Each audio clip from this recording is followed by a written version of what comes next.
하나님 말씀은 창세기 32장 21절부터 32절 교독하겠습니다.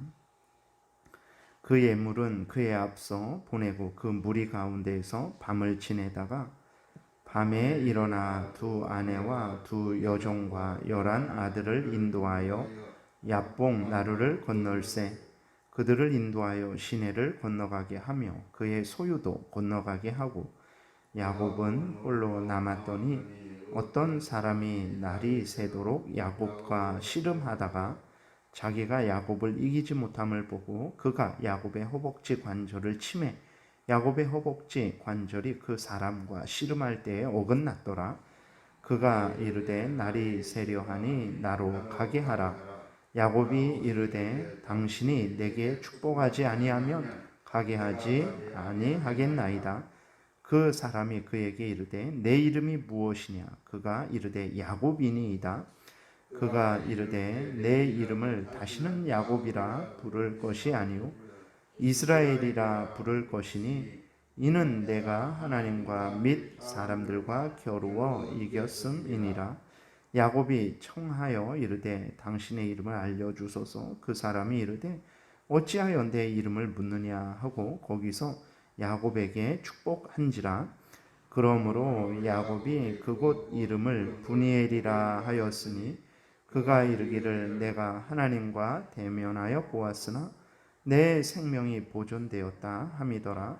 그가 브니엘을 지날 때 해가 돋았고 그의 허벅다리로 말미암아 졸었더라. 그 사람이 야곱의 허벅지 관절에 있는 둔부에 힘줄을 쳤으므로 이스라엘 사람들이 지금까지 허벅지 관절에 있는 둔부의 힘줄을 먹지 아니하더라. 아멘. 기도드리겠습니다. 살아계신 하나님 아버지 감사합니다. 이 시간 하나님의 말씀을 전하고 듣습니다. 성령께서 역사하셔서 우리를 향한 하나님의 뜻을 잘 깨달아 알게 도우소서. 하나님이 알려주시는 대로 또 잘 믿고 따르게 도우소서. 감사드리고 예수 그리스도의 이름으로 기도드렸습니다. 아멘.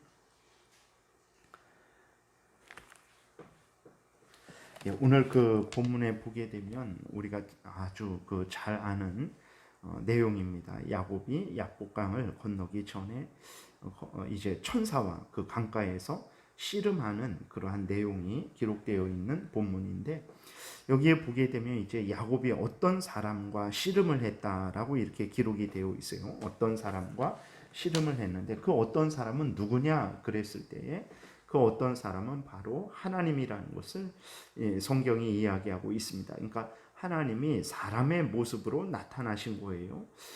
그럴 수 있는가? 그럴 수 있습니다. 우리가 창세기 17장에서도 보았듯이 아브라함 앞에 3명의 사람이 있었죠. 그래서 아브라함이 달려나가서 또 그 사람들을 이제 자기 집으로 초대하고 또 짐승을 잡아서 대접을 했을 때 그 사람들 2명은 천사였고 또 그 중에 3사람 중에 1명은 이제 하나님이었던 것을 우리가 성경을 통해서 확인하게 됩니다.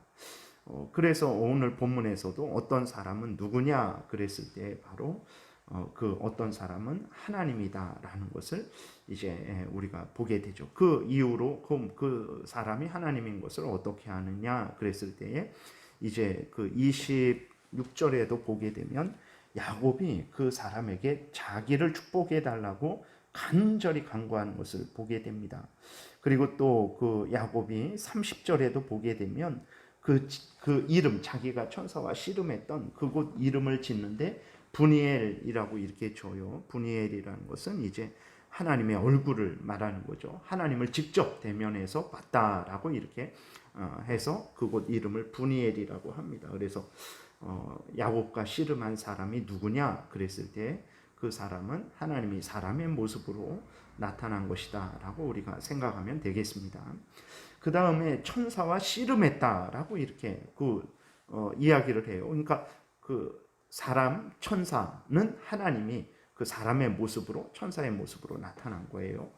그래서 또 야곱이 그 사람과 씨름했다라고 이렇게 기록이 되어 있는데 이 씨름했다라는 게 뭔가라고 이렇게 우리가 해석할 때 첫 번째로는 기도하는 것이다 라고 이렇게 해석을 합니다. 야곱이 아주 간절히 온 힘을 다해서 하나님 앞에 울며 간구하는 그러한 간절한 기도를 드리는 것으로 이제 해석을 합니다. 그래서 씨름했다라는 것은 야곱이 죽을 힘을 다해서 하나님 앞에 기도하는 것이다, 이렇게 해석을 하기도 하고, 또 같은 비슷한 의미지만 이제 그것은 하나님이 야곱을 시험하는 것으로도 봅니다. 그래서 구체적으로 이제 어떻게 시험하는지는 이렇게 정확하게 나와 있지는 않지만 어쨌든 하나님이 야곱을 시험을 하는 거예요. 그래서 야곱으로 하여금 앞으로 닥칠 여러 가지 어려움을 미리 알려주고 그 어려움을 이겨내도록 야곱을 연단하는 것으로 보는 거예요.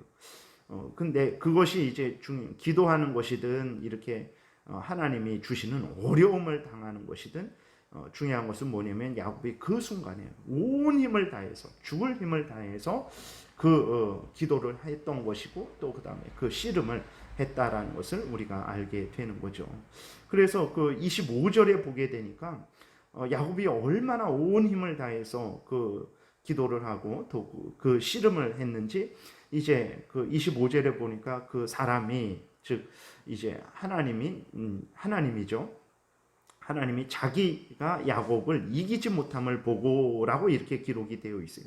자기가 야곱을 이기지 못함을 보고, 그랬을 때 이것이 정말로 어떻게 사람이 하나님을 이길 수 있겠습니까? 사람이, 천사도 이기지 못하는데 근데 어떻게 사람이 하나님을 이길 수 있겠습니까? 근데 이것은 정말 싸워갖고 그냥 하나님하고 정말 겨루어갖고 1대1로 정말 겨루어갖고 하나님을 힘으로 이겼다, 이러한 의미가 아니고 하나님이 그 야곱과 싸워서 질 수가 없는 분이잖아요. 이 말의 의미는 이제 야곱이 하나님이 주시는 시험을 끝까지 잘 감당했다라는 그러한 의미를 말하는 거예요. 정말 하나님을 이겼다, 이것이 아니라 그 있을 수가 없는 일이지만 그 하나님이 주시는 시험을 그 야곱이 감당해야 되는 그것을 야곱이 정말 잘 온전히 감당을 했기 때문에 하나님이 말씀하시기를, 인간적으로 말씀을 하는 거죠. 그랬을 때 자기가 야곱을 이기지 못함을 봤다라고 이렇게 기록이 되어 있는 것입니다. 그리고 야곱의 허벅지 관절을 쳤다 그랬어요. 야곱으로 하여금 이것은 무엇을 하나님이 깨닫게 하시는 것이냐 그랬을 때, 하나님이 야곱의 모든 것을 주관하시는 분이시라는 것을 일깨워 주는 것입니다. 허벅지 관절이 탈골되어서 쩔뚝일 때마다 야곱 자신은 기억을 하는 거죠. 아, 나의 모든 생사화복은 하나님에 의해서 주관되어진다라는 것을 계속 기억을 하는 거예요. 야곱으로 하여금 일평생 하나님을 경외하고 하나님을 의지하게 하려는 것입니다. 우리들이 인생을 살아가다 보면 큰 어려움을 당하게 되죠. 어떤 큰 상처를 이제 남기게 될 때가 있습니다. 그것이 어떤 마음에 남는 상처든 아니면 육신에 남는 상처든 간에 그러한 아주 큰 어려움을 당하고 또 큰 상처를 당하게 되죠. 그때는 심히 고통스럽고 괴롭습니다. 그러나 그것으로 인해서 그 마음에 남은 상처든 간에 우리 육신에 남은 상처든 간에 그것을 통해서 이제 우리가 이제 내 인생은 나에 의해서 주관되어지는 것이 아니고 하나님이 나를 치시면 내가 쓰러질 수밖에 없는 것이고 하나님이 나를 일으키시면 내가 일어날 수 있는 것이다, 이러한 것을 깨달아서 그 상처를 통해서 항상 하나님을 더 경외하고 하나님을 더 의지하게 된다면 그 상처야말로 천금을 주고도 바꿀 수 없는 복된 상처죠. 물론 그 상처로 인해서 아프고 괴롭고 고통스럽습니다. 그러나 그 상처를 통해서 하나님을 우러러보게 되고 하나님을 경외하게 되고 하나님을 더 의지하게 된다면 그것은 정말로 영적으로는, 인간적으로, 육신적으로는 힘들고 어려운 일이지만 그러나 영적으로 살아계신 하나님 앞에 신앙적으로는 아주 복된 일인 것이죠. 그래서 야곱으로 하여금 하나님께서 그 야곱을 쳐서 그렇게 아프게도 하실 수 있는 분이고 그를 고칠 수도 있는 분이라는 것을 일깨워 주는 거예요. 그래서 야곱이 정신을 차리게 되죠. 이 사람이 그냥 보통 사람이 아니구나. 이 사람이 바로 하나님이구나. 그래서 그 하나님 앞에 간절히 축복을 이제 빌고 있는 거예요. 그래서 보게 되면 25절에 자기가 야곱을 이기지 못함을 보고 그가 야곱의 허벅지 관절을 치매 야곱의 허벅지 관절이 그 사람과 씨름할 때에 어긋났더라. 이제 그렇게 하나님으로부터 그 상처를 받고는 이 사람이 단순한 사람이 아니고 단순한 천사가 아니고 하나님이구나, 이것을 깨닫는 거예요. 그래서 26절에 그가 이르되 날이 세려하니 나로 가게 하라. 야곱이 이르되 당신이 내게 축복하지 아니하면 가게 하지 아니하겠나이다 라고 하면서 하나님을 붙들고 이제 축복을 하나님에게 간구하는 것을 보게 됩니다. 그래서 하나님께서 이제 야곱에게 축복을 해주시죠. 그래서 하나님께서 그 야곱의 이름을 이스라엘이라고 바꿔줍니다. 하나님과 싸웠다, 하나님과 싸워서 이겼다라는 이름이죠. 이스라엘. 그래서 하나님과 싸워서 이겼다라는 그러한 이름으로 바꿔줍니다. 그리고 야곱에게 이제 축복을 하는데 어떤 축복을 하셨겠습니까? 다른 축복이 아니에요. 그것은 야곱이 이제 아버지 이삭을 속여서 그 축복을 받죠. 그랬을 때 그 이삭을 통해서 주어진 축복, 그 다음에 또 외삼촌네로 홀로 도망갈 때에 베델에서 하나님이 나타나셔서 야곱에게 복을 약속을 하시죠.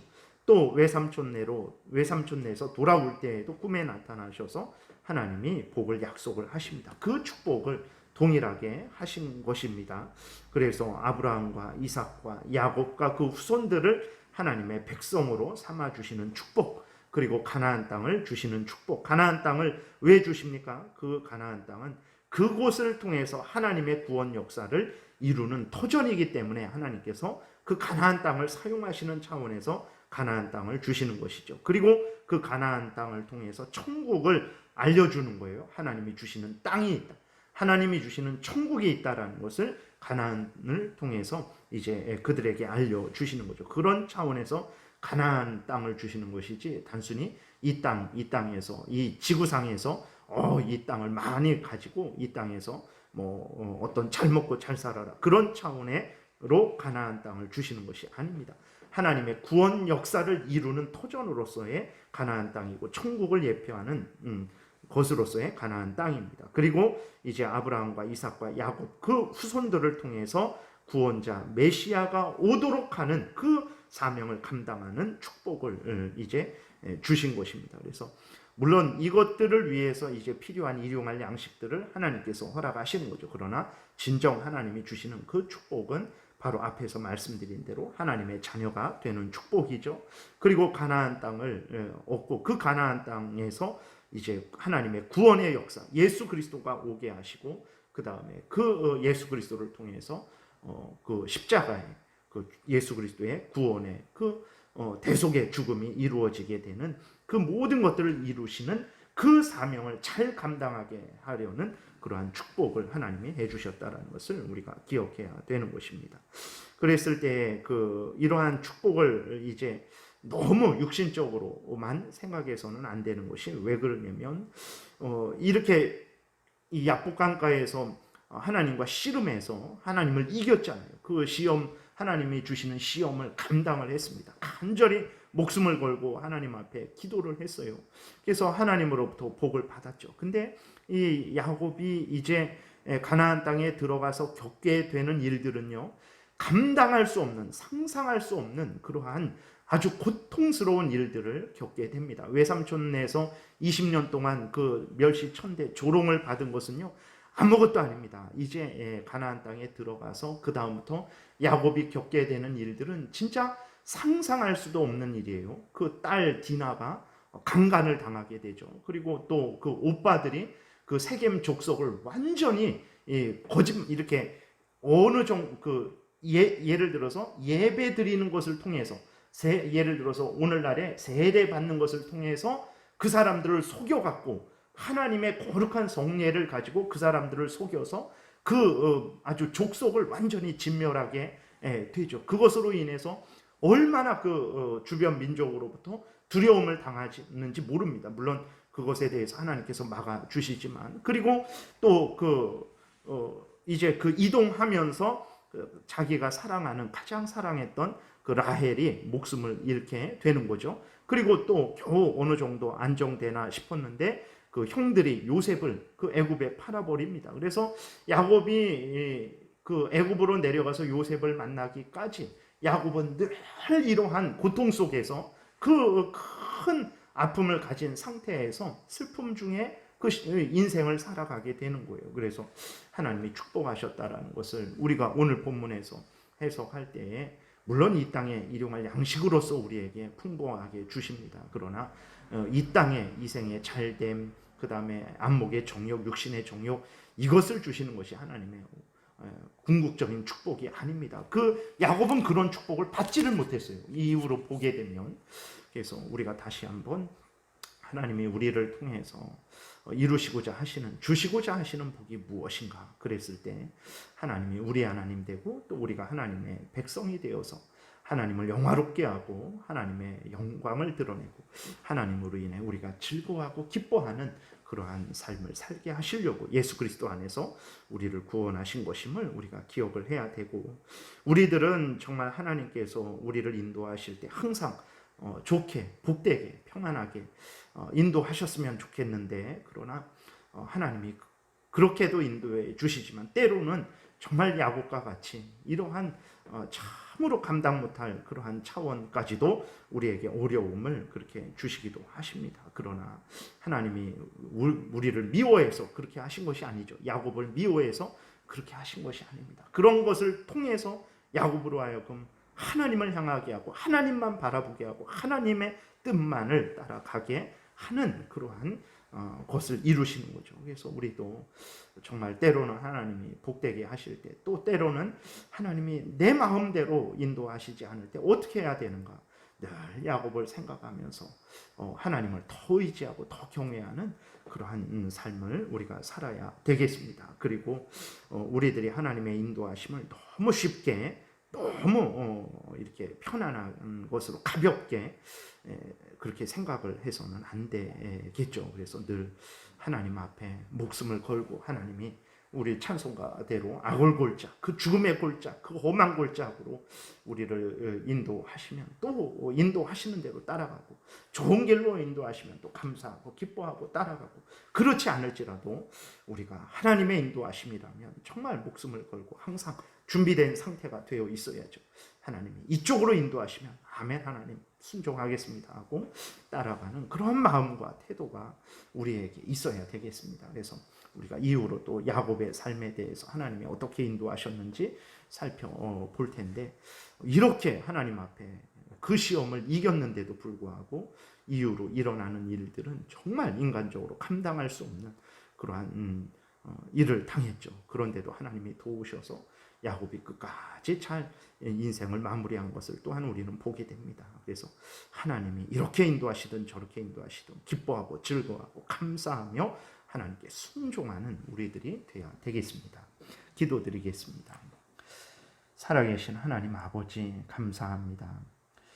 야곱의 인생을 통해서 하나님이 어떻게 하나님의 사랑하는 사람들을 인도하시는지, 또 그러한 하나님의 사랑하는 사람들을 통해서 하나님이 어떻게 우리 구주 예수 그리스도께서 이 땅에 오도록 역사하셨는지 하나님이 이렇게 성경을 통해서 알려주시니 감사를 드립니다.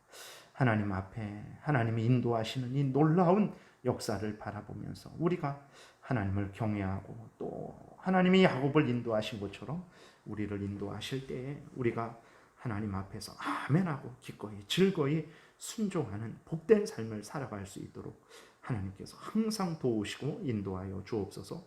예수 그리스도의 이름으로 기도드렸습니다. 아멘. 찬양하라.